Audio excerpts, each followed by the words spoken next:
Provinsi Banten. Banten adalah sebuah provinsi di Pulau Jawa, Indonesia. Kota ini dulunya merupakan bagian dari Provinsi Jawa Barat. Kota Banten dulunya adalah Bandar Banten sebagai salah satu bandar internasional pada abad 16 sampai abad 19 Masehi. Dan itu terletak di ujung barat bagian utara Pulau Jawa.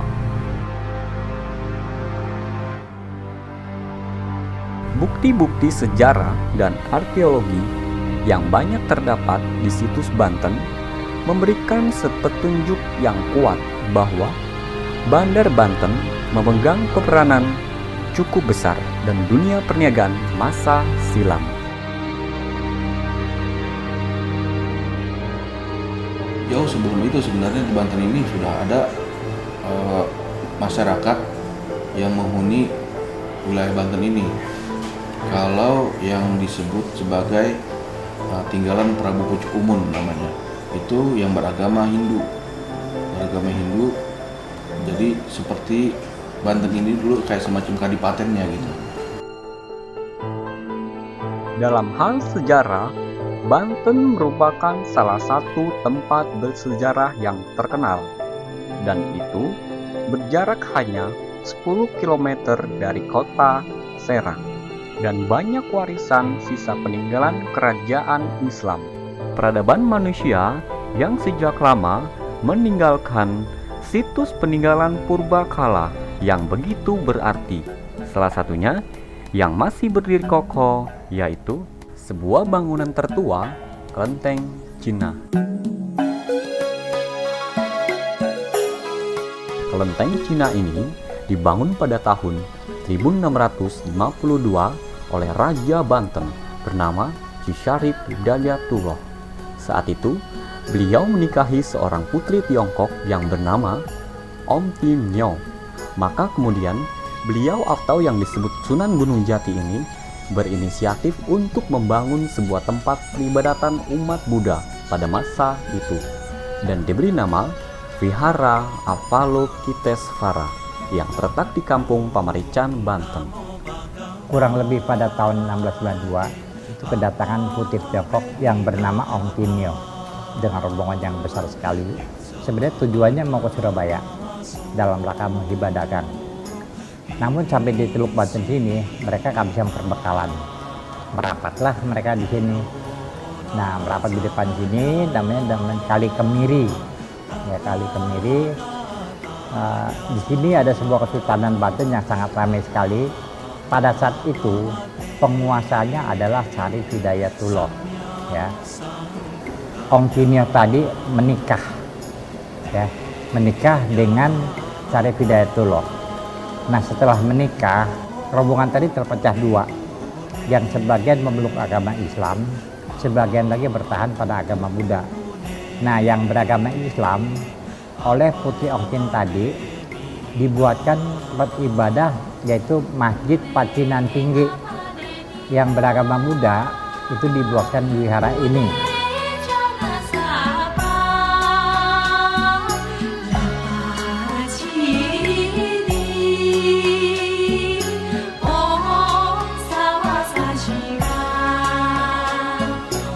Avalokitesvara berasal dari kata Sanskerta yang berarti Dewi Kuan Im. Avalokitesvara, Avalo melihat, lokites mendengar, wara makhluk yang menderita. Artinya seorang Dewi Suci yang mendengar, melihat jeritan makhluk yang menderita, itu artinya, sebenarnya artinya itu. Makanya Dewi Kuan Im dikenal sebagai seorang dewi yang memberikan suatu pertolongan yang bersifat universal kepada semua makhluk, mempunyai sifat meta yang sangat-sangat baik.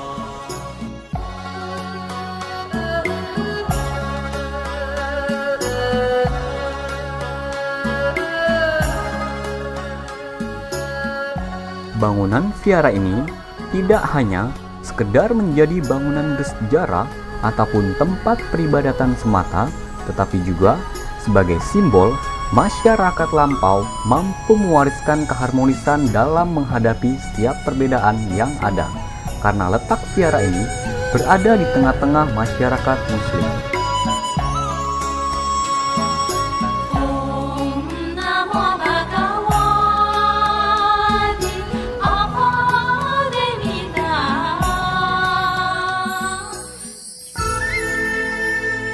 Dalam segi arsitektur, bangunan vihara ini sangat menarik karena memiliki penataan ruang, struktur konstruksi, dan ornamentasi yang khas.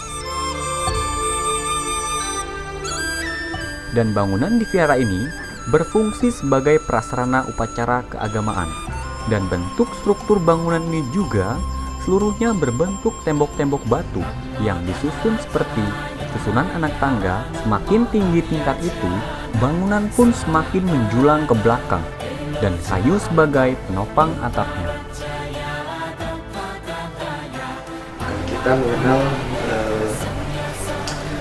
istilahnya kuda-kuda segitiga.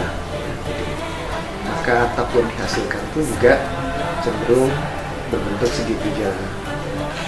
Nah, tapi kalau di arsitektur Cina bukan segitiga lagi, tapi kuda-kuda tumpang. Jadi dia berbentuk portal, kemudian ada portal lagi di atasnya, sehingga bentuk atap itu bisa melengkung.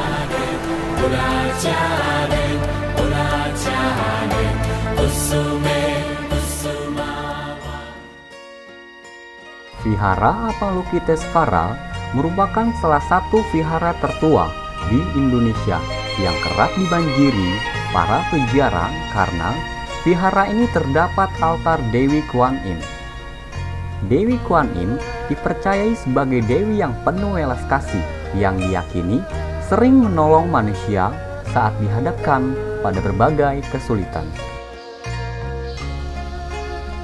Selain itu, di dalam vihara ini juga terdapat banyak altar-altar yang dipercayai sebagai penolong, seperti altar Ti Chang Wang, altar Chang Kung Hong, altar Quang Hong, altar Fushen, dan altar Buddha Guantama.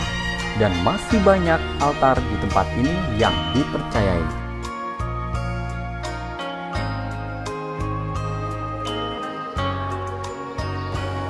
Altar ya tempat untuk menghormat ya, tempat untuk menghormat, katakanlah untuk mimbar. Altar di sini gunanya untuk mimbar kita melakukan suatu kegiatan keagamaan. Wihara di sini ada namanya altar.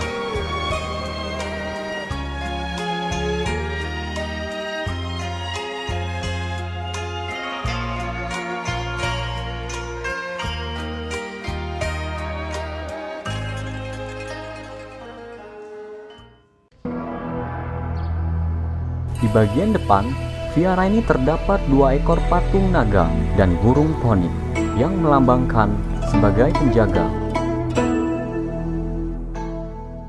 Naga kuning dan naga hijau yang dipergunakan.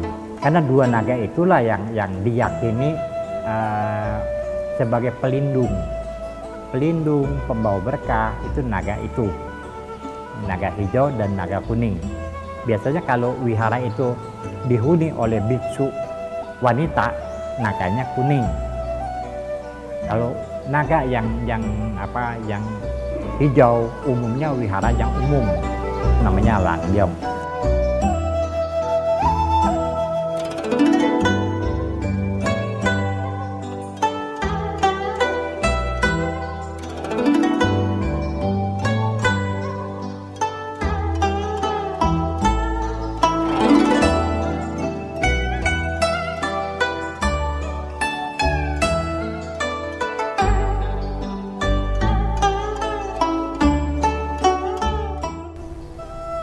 Vihara ini juga banyak dihiasi lampu lampion yang beraneka ragam warna. Lampu lampion itu adalah suatu lambang kebesaran ya, lambang kebesaran, karena lampion di Tiongkok itu melambangkan suatu kebesaran, misalnya raja, pejabat tinggi itu menggunakan lampu ini.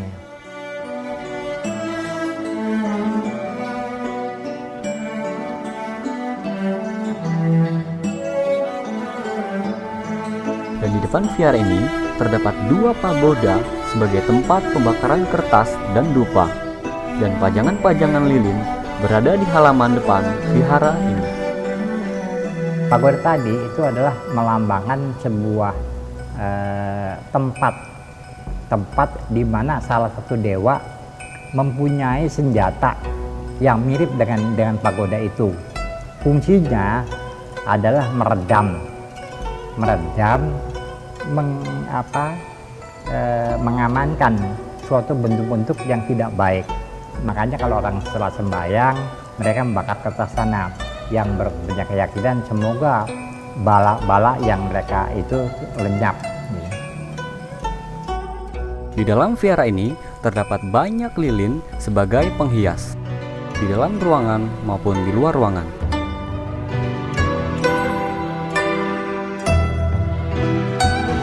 Lilin adalah simbol dari terang dan juga simbol dari pengorbanan. Setelah kita nyalakan lilin, kita kan selalu lilin ini akan terbakar dan habis.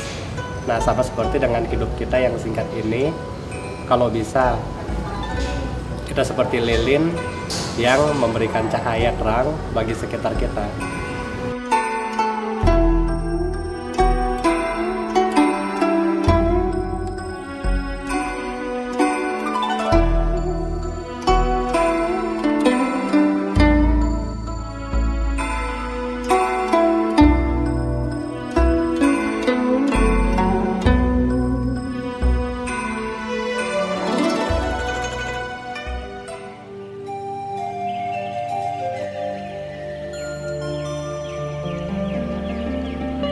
Di kalangan etnis Tionghoa, semua warna memiliki arti tersendiri.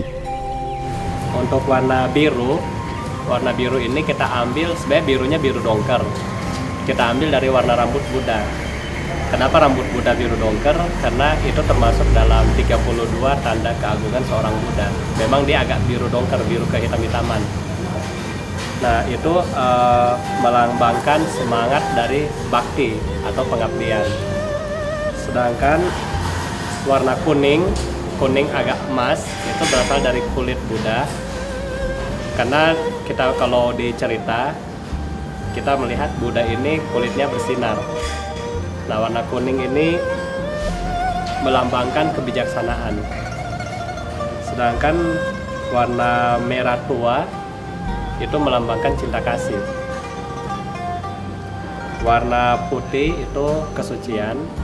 Dan warna jingga atau orange itu berasal dari kayak telapak tangan, bibir sang Buddha. Itu melambangkan semangat. Jadi 5 lambang ini hanya simbol aja sebenarnya. Dan ini dibuat sudah tahun 1900-an ketika Konsili Sangha Sedunia.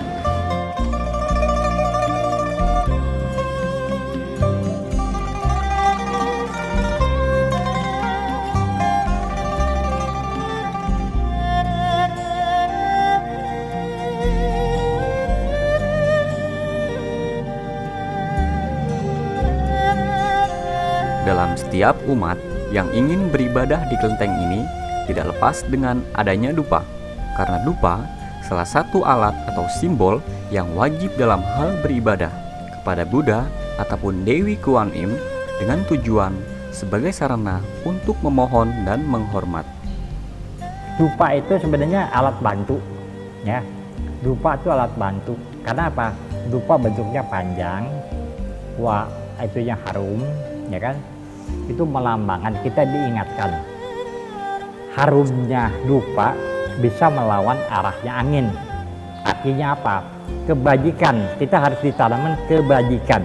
Kalau kebajikan itu bisa melawan arah angin, kebajikan kita. Tapi kalau keburukan, biar bagaimanapun juga kecium. Nah, harumnya itu melambangkan kebajikan kita. Nah, lurusnya dupa tadi melambangkan mano, kaya, kama. Pikiran, ucapan, dan perbuatan harus satu. harus lurus, harus sinkron, yang melambangkan mano, kaya, kama, pikiran, ucapan, dan pikiran sesama.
Dalam setiap beribadah juga, selain menggunakan dupa, ada pun persembahan yang digunakan sebagai alat bantu, seperti buah-buahan yang menjadi lambang persembahan. Kita sebagai umat Buddha itu sebagai rasa hormat. Buah-buahan tadi sebuah perlambang. Semoga buah kebajikan yang kita tanam itu bisa manis seperti ini.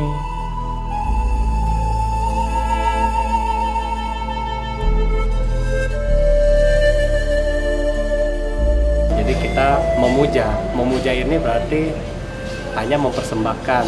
Dewanya tidak makan, tapi dengan mempersembahkan berarti kita melakukan perbuatan baik, yaitu beramal. Buahnya ini tidak dibawa pulang oleh yang melakukan, tetapi buah ini akan disalurkan dari pengurus kelenteng kepada pihak yang lain, misalnya orang susah dan sebagainya. Seperti itu. Jadi tidak mubazir, karena buah pun ini biasanya diganti per hari. Jadi sore kita taruh, sore sudah diangkat oleh pengurus kelenteng gitu.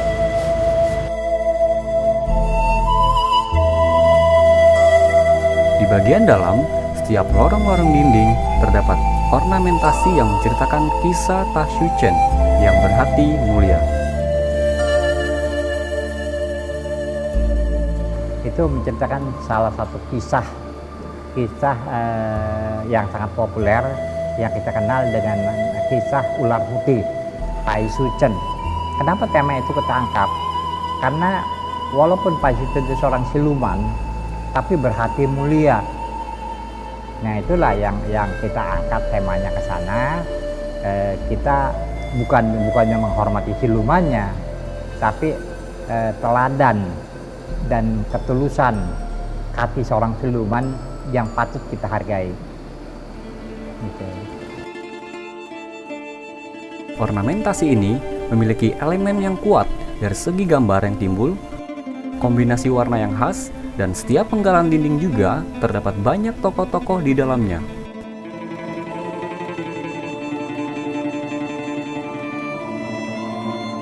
Dan ornamen ini hampir melapisi setiap bangunan yang ada di belakang dinding vihara ini.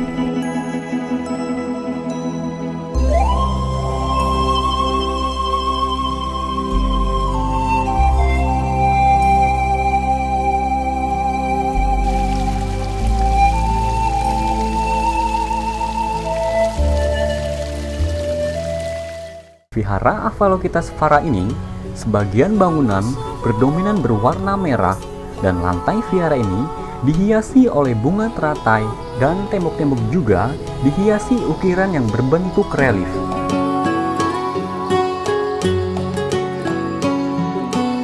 Bunga teratai dalam agama Buddha itu melambangkan kesucian. Ya, semua agama Buddha menggunakan lambang teratai. Teratai adalah lambang kesucian dalam agama. Kenapa? Itu ada sebuah sajaknya. Walaupun teratai hidup di tempat yang kotor, tapi dia tidak ternoda. Artinya apa? Kita diajarkan sebagai seorang manusia bertempat tinggal di mana saja. Namun kita jangan sampai ternoda oleh hal-hal yang lain. Gitu. Makanya teratai dilambangkan sebagai unsur kesucian, ya. ingat ya, melambangkan kesucian telaten.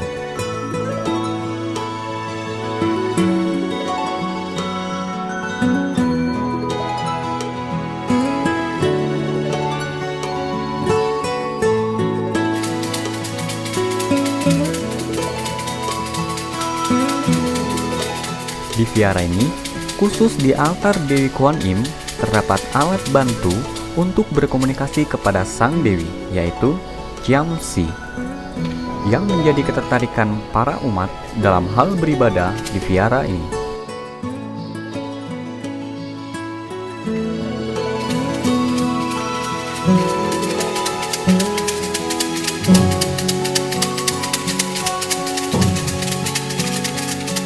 Nah, salah satu untuk sarana untuk berkomunikasi dengan Dewi Kuan Im adalah dengan tali itu, dengan menggunakan Jiamsi.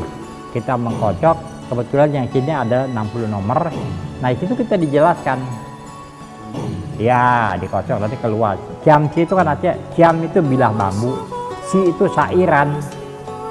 Arti Jiamsi itu. Jadi begitu dikocok keluar bambunya, nanti ditancapkan apakah ini nomor yang keluar ini benar itu jawaban saya dengan papan kayu itu yang dilemparin. Kalau positif dan negatif berarti itu artinya benar, tapi kalau positif tidak gitu.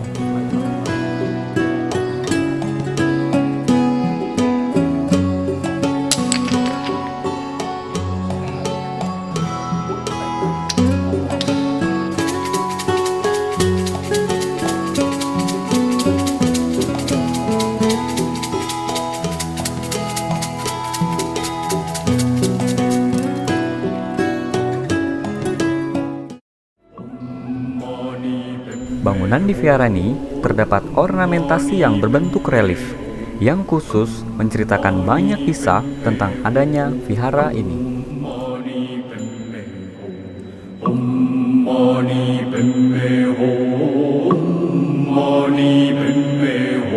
Sejak awalnya kedatangan Putri Ongtin sampai dengan berdirinya wihara ini, itu dijelaskan dalam ornamen gambar-gambar yang terdapat di dinding sebelah kanan wihara ini. Ya, itu menceritakan dari awal kedatangan Putri Ongtin sampai berdirinya wihara ini, dilanjutkan dengan meletusnya Gunung Krakatau dan sampai wihara ini berjadi. Itu diceritakan itu.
Bangunan kelenteng Cina ini merupakan tempat peribadatan kepada dewa maupun Dewi Kuan Im yang dipercayai bagi orang-orang Tiongkok di masa lampau.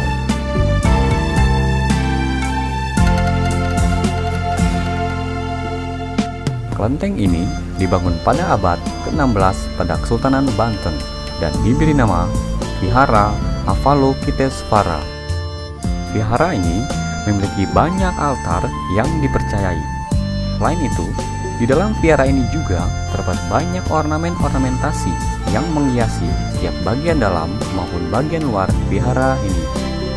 Dan setiap ornamen itu memiliki kisah tersendiri dari segi sejarah, struktur bangunan yang mencondong ke belakang, yang memiliki elemen yang kuat, dan ornamen yang lain juga dipercayai sebagai simbol kepercayaan bagi umat Buddha dan sampai saat ini masih berdiri kokoh.